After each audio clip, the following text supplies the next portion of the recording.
Hello guys, welcome to the mathematics lesson. This is the mathematics lesson 11. So we are going to continue with the approximation. All right, so we did something previously on approximation about the absolute error. Then we did something about the upper limit, the lower limit. Then we did something about the relative error, and then the percentage error. So in today's lesson, we are going to continue with the tolerance. All right, so without wasting much of the time, let's define what tolerance is. So we are saying tolerance is simply the difference between the greatest and the least acceptable measurements. All right, so if you have done the measurement, all right, then maybe the measurement that is greatest, all right, and then minus the measurement that is lowest, then the difference is what we call tolerance. All right, so for instance, if a person is to make an error, so the largest error that they can make minus the lowest error that they can make, the difference is what is known as the tolerance. All right, so let's look at some examples here. So we have example number 1, which says find the tolerance for which the lower limit is 4 meters and upper limit is 7 meters. Then 2, find the tolerance for the measurement recorded as the open brackets 5.1 plus minus 1.2 close brackets.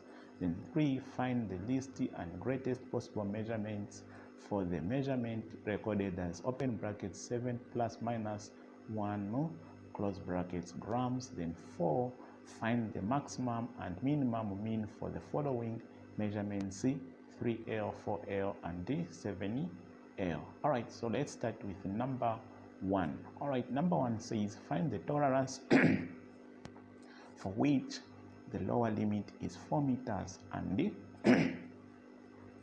the upper limit is 7 meters. All right, so we know that tolerance must be the difference between the greatest acceptable measurement and then the lowest acceptable measurement. So in this case, the upper limit is the greatest acceptable measurement, and then the lower limit is the least acceptable measurement. So we'll say is equal to 7 minus then 4, which will be actually 3 meters. All right, so let's move to number 2. So number 2 says find the tolerance for the measurement recorded as the open brackets 8.5 plus or minus 1.2 close brackets. So you realize that a measurement recorded like this actually shows that this 1.5 is an absolute error. All right, so for you to be able to find the maximum or greatest possible measurement, unless you say 8.5 then plus actually 1.5, all right, then the least again acceptable measurement will be 8.5 minus 1.2. So here it is going to be tolerance is equal to, first we'll find the greatest acceptable measurement, which will be 8.5 plus 1.2 in brackets, then minus again we find the least acceptable measurement, which will be 8.5 minus 1.2 in brackets. Then we'll say equals, this one will give us a 9.7 minus, then we'll get 7.3. Then if you say 9.7 minus 7.3, we'll get 2.4 as the tolerance. All right, so let's go to 3, which says find the least and greatest possible measurements for the measurement recorded as 7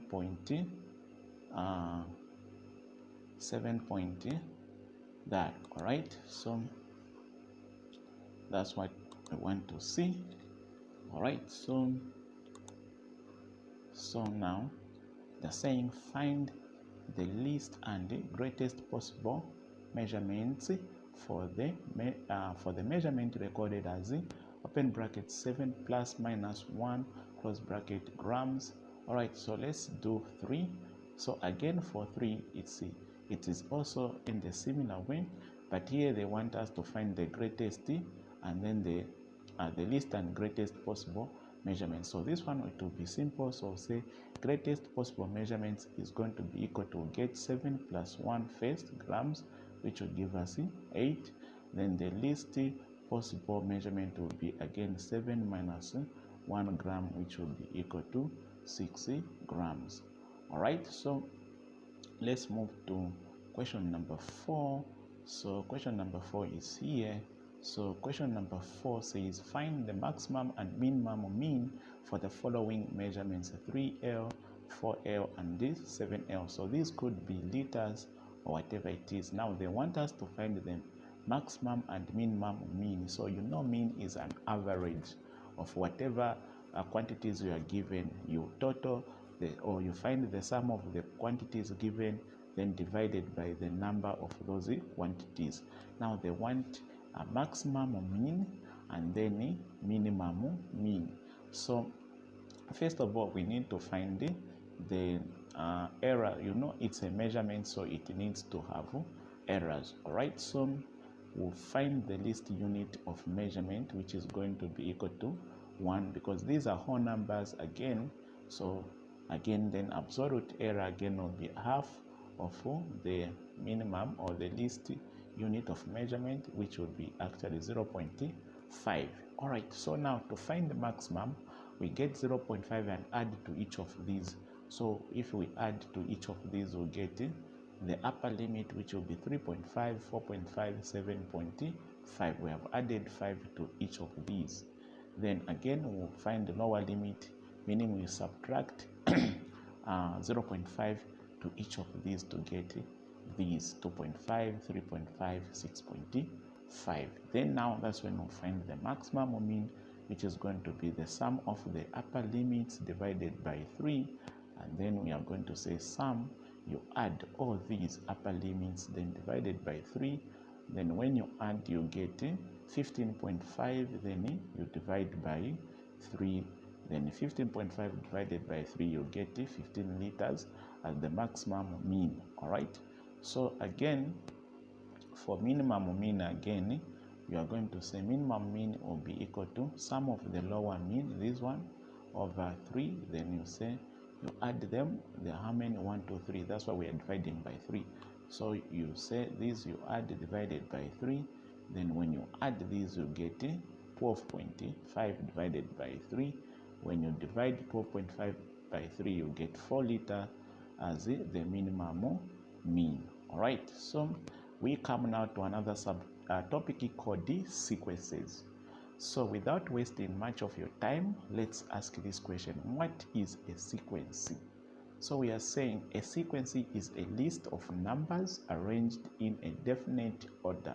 So if you have a list of numbers that have been arranged in an order, either a proper pattern or a definite pattern or a definite order, then that list of numbers is called a sequence. And then the numbers in a sequence are called terms. So those numbers that are arranged in that sequence are called terms. And then we are saying sequences can either be finity or infinity. So finity sequences are those that can terminate. Then infinity sequences are those that cannot terminate. So let's look at examples of sequences. So we have this one here as a sequence, this one as a sequence, and this one. So since we said a sequence is a list of numbers arranged in a definite order, we can verify that this is a sequence by actually checking if there's an order here in coming up with these numbers. Let's say from 3 to get to 6, what difference is there? What number did they add? It's actually 3. Then from 3 to 9, again there was 3 added to 6. Again from 9 to 12, again there was 3 added to 9. Again from 12 to 15, again there was 3. So there was an order. So the list of number came up by adding 3 to the previous number to get the next number. So this actually is a sequence. So let's investigate this one and verify. So we have 2, then to get to 4, then they added 2 to this. Again from 4 to 6, they added 2 to 4 to get 6. Again from 6 to 8, they got 2 added to 6 to get to 8. Again from 8 to 10, they got 2 and added to 8. So I've seen again there's a pattern here, so that have been used to come up with this list. Right, so there's order in this list. So this one is a sequence. Again here we have 17 to come to 15. What did they do? 17 minus 6, then you get 11. Then for you to get from 11 to again 5, they said 11 minus 6, you get 5. Again for you to get from 5 to -1, again they said 5 minus 6, and that gives you -1. So again there's a pattern that is followed here that is used to come up with this list. Again, this list again is a sequence. All right, so we are saying these actually in each of these sequences provided here, we are saying the difference between successive numbers is constant. So the difference between successive, what are successive numbers? Those numbers following after the other. So for example, 3 and 6 are successive number, 6 and 9 are successive, but not 6 and 12. These are not successive because they are not following each other, but 3 and 6 are successive, 9 and 6 and 9 are successive because they're following each other. Now this statement is saying that the difference between successive number is constant in here. Let's say we find the difference between 6 and 3. Why we say 6 minus 3 will get 3. Okay, let's try here.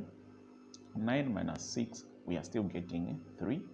Then let's try 12 minus 9, 3.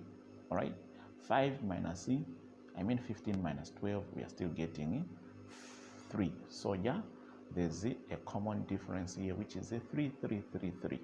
It's true. Here again, if you say 4 minus 2, 2, 6 minus 4, 2, 8 minus 6, 2, then 12 minus 8, 2. Again, here there's a common number or a constant number here, equally here. So now we are saying here it was 2, 3, here it is actually 2, and here it's actually 6. So we are saying that this constant number is called the common difference. So the constant number like this one is a common difference, and when a sequence has a constant difference between successive terms, it is called an arithmetic progression. All right, so listen and listen carefully. So what is being said here is that when a sequence like this here contain a constant or a common difference, then that sequence now becomes arithmetic progression. So that's how you understand these things. All right, so now this arithmetic progression is also often abbreviated to AP. AP stands for arithmetic progression. All right, so let's look at now arithmetic progressions in depth. So we are saying the first term of an arithmetic progression is represented by A, while the common difference is represented by D. So in an arithmetic progression or sequence, the first term that starts, then it is represented by A, and then the common difference between those is represented by D. All right, so what we are saying again here is that using the first term A, then common difference D, we can come up with an arithmetic progression as shown below.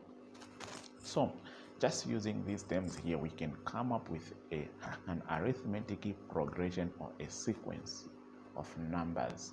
So let's say the first letter or the first number of an arithmetic is A, then the first term is A.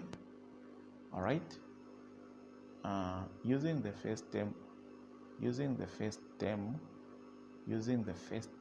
A, common difference D, we can come up with an arithmetic progression. All right, So here we are saying the first term of an arithmetic progression is represented by A. All right, then while the common difference is represented by D.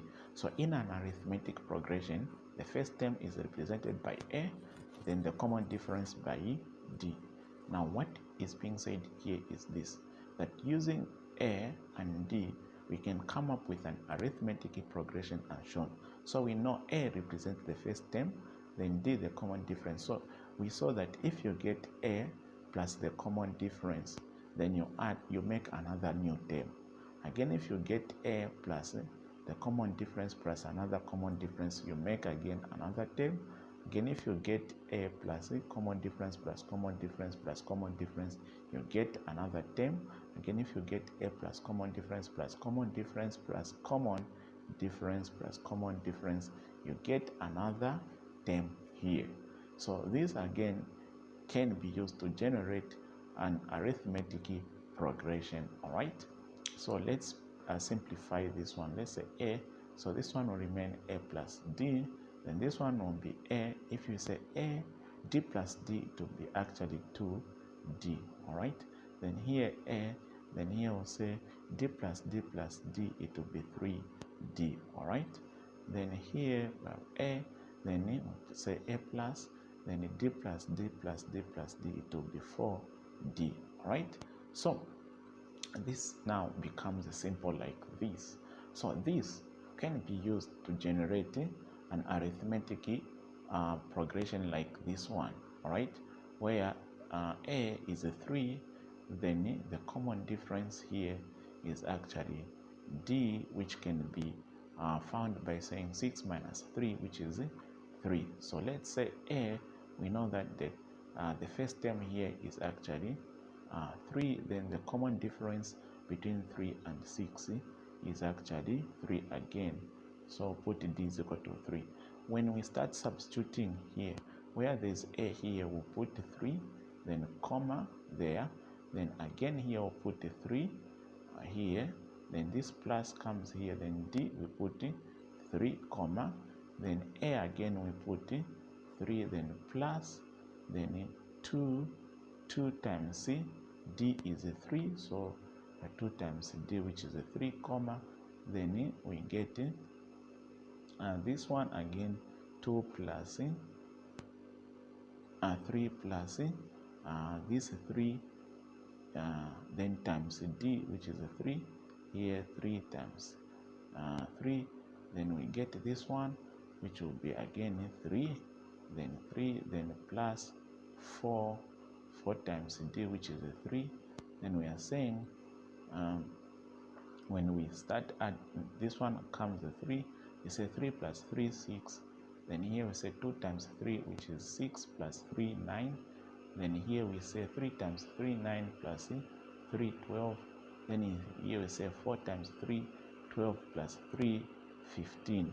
So you see we have come up with this, but we have just used this. So we created an arithmetic progression in which we substituted these, knowing that A stands for the first term, then common difference. So just knowing the common difference and the first term, we are able to generate an arithmetic progression of any order.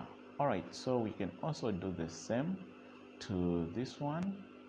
All right, so we can do the same where we can say the first term in this one actually, which is A, is 2, then the common difference is 4 minus 2D, which will be actually 2. Then we get here, we'll put 2, then here 2 plus D is still 2, then comma, then here we'll get this one as 2 again because it is 2, then plus, then 2 times this D, which is 2 again here, then we'll get 2 here, plus, then 3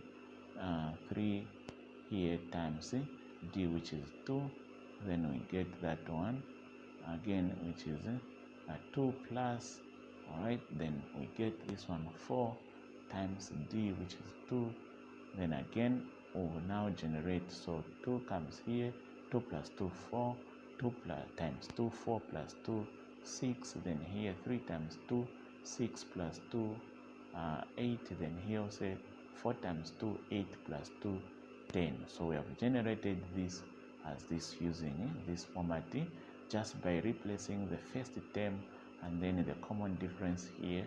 Then we come up with that. All right.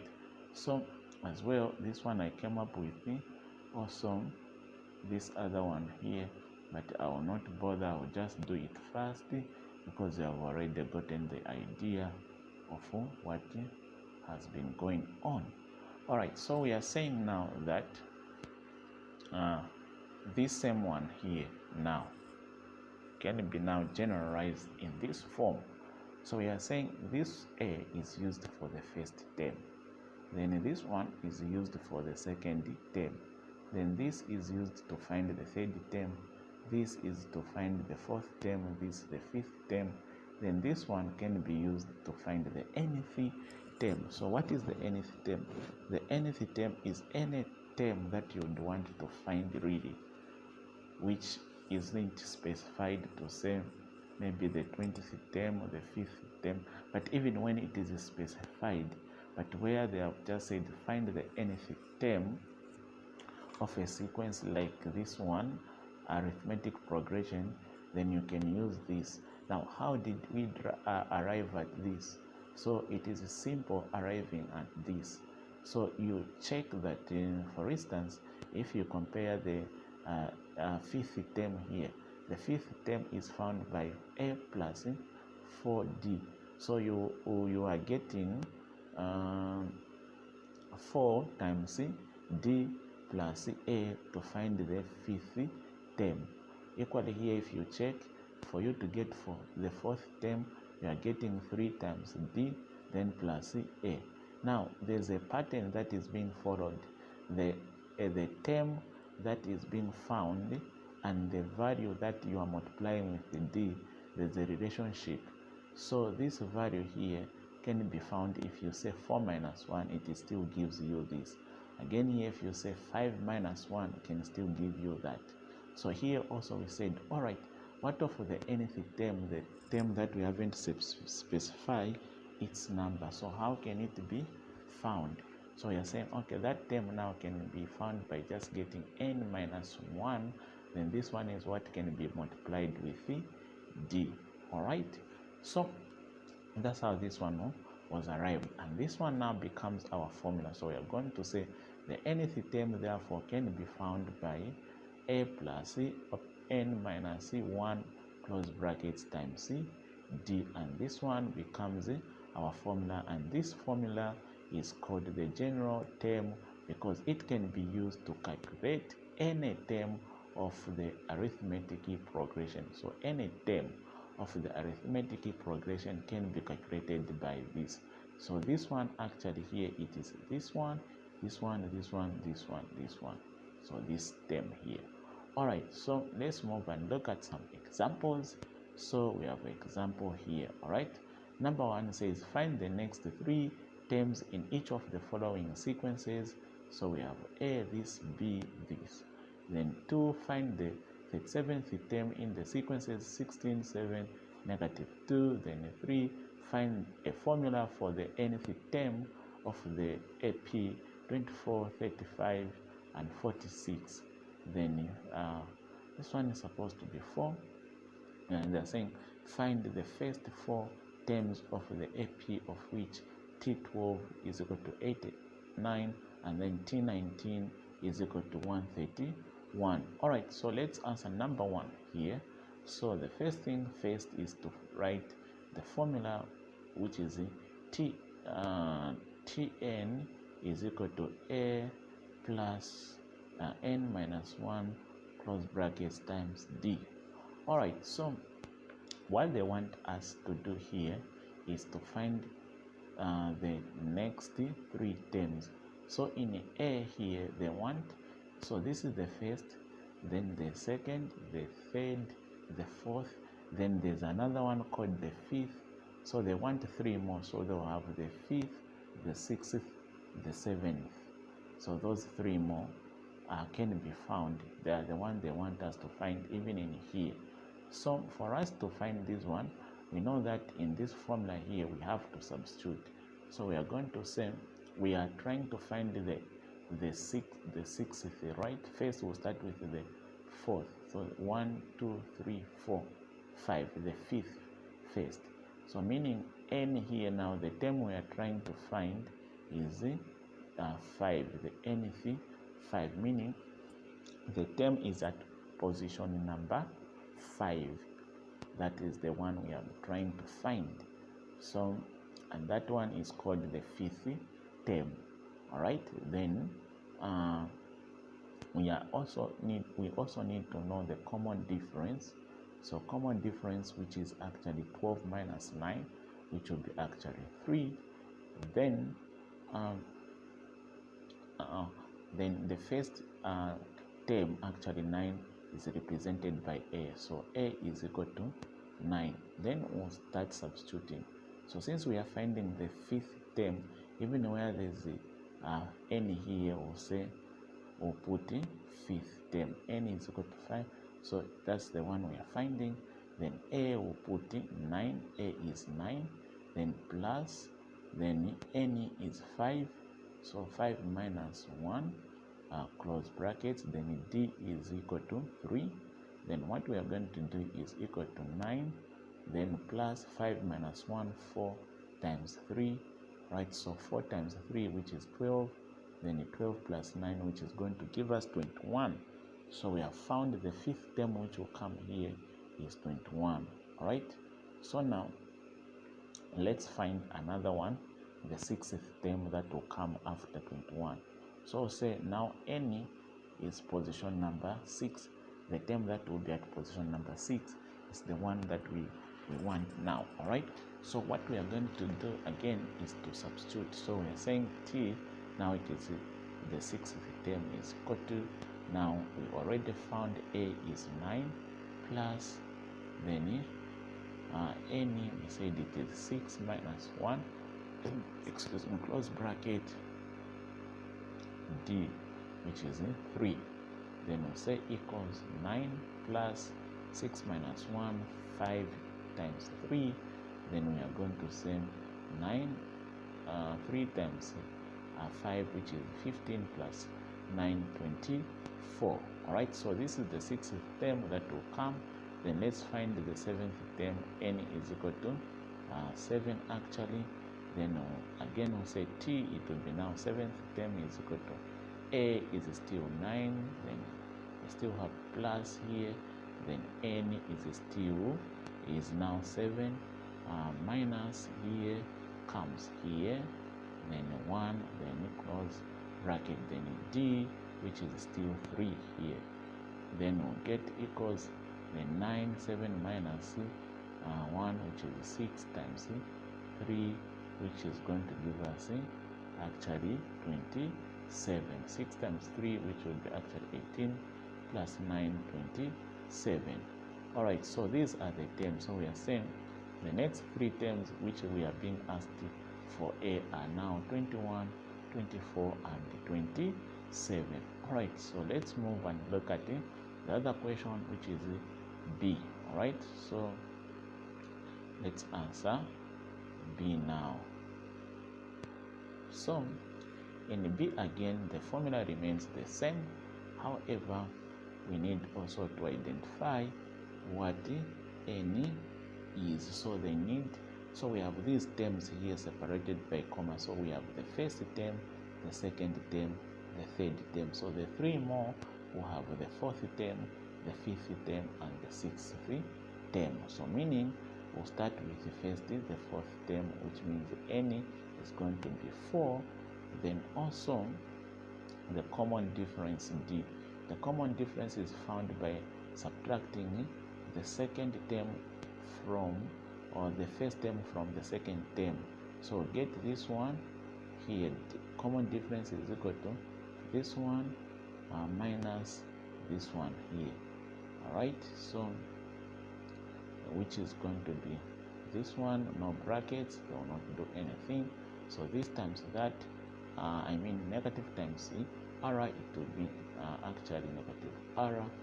Then negative times this positive, it will be negative. So here you collect terms r minus r, then this again 9, then minus 16. So r minus r will be 0, then negative, 9 minus 16, it will be negative 7. So here we know now d is equal to negative 7, right? Then where is a? A is the first term here, so this is the first term, r plus 16, all right? So it's the first term, then now substitute. So since n is 4, we say t4 is equal to, where there's a, we put in r plus 16, then plus this one here. So n is equal to 4, then minus, then 1, then in brackets, then d is negative 7, so it will be equal to r16. All right, so this one I did a quick one. So what I did was this. So what I did was this. I said 4 minus 1 equals, which is 3, right? Then times 7 negative, which gave me 21.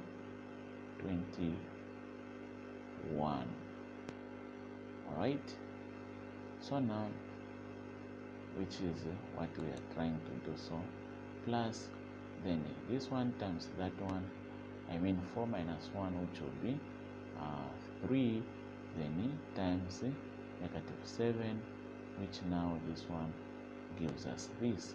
So it's this point actually I'm trying to explain, that now if you had negative 21 plus now 16, it will give you negative 5. This is how come this negative 5 came about. So we have found the fourth term. So let's find again the fifth term, then sixth term. So the fifth term, t is equal to 5, is going to be equal to, a will still put this r plus 16, then plus this one comes here, then say n is now 5 minus 1 close brackets, d is still negative 7, then we'll say equals r plus 16, then this one we'll say 5 minus 1, it will be actually 4, then times negative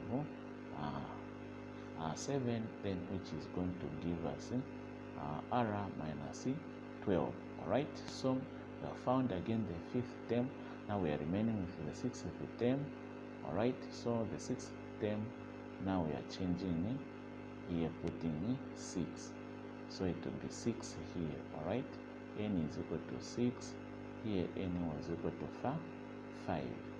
Now n is equal to 6, so here we say t6 is going to be equal to a is still this r plus 16, then plus n is now 6 minus 1 close brackets, d is negative 7, then we'll say r plus 16, then this one will be 6 minus 1, which is 5 times negative 7.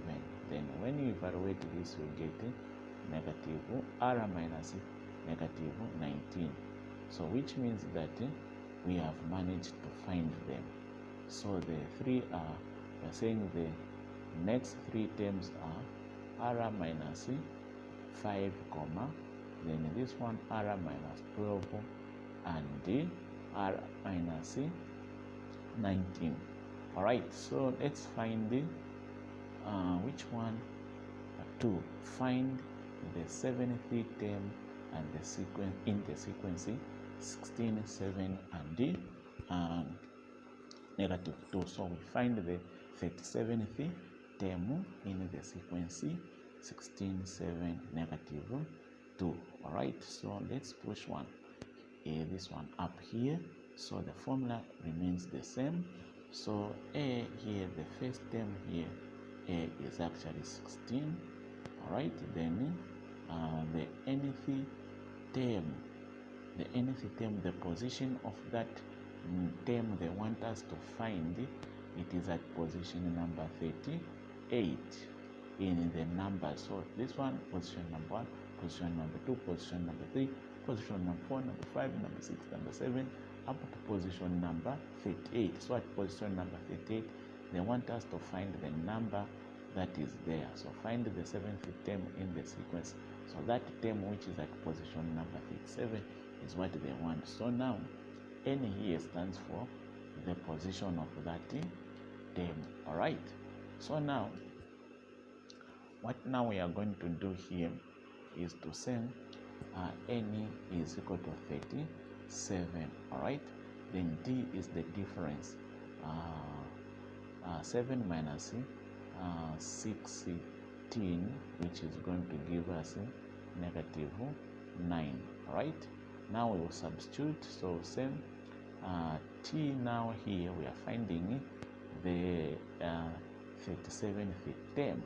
So T 37 meaning 37th term is equal to A, we'll put 16 plus, then N will put 37 minus 1 brackets, then D will put negative 9, and we'll say equals 16, then 37 plus 37 minus 1, which is 36 times this one, which is going to 37, which will give us negative 308. All right. So here, what have we done? So simple. So we did like 36 times 9 negative. So that is the one, negative 330, 24. Then we say 16. We say 16 plus open brackets negative 324 negative close brackets. Then we'll find the answer as negative 308.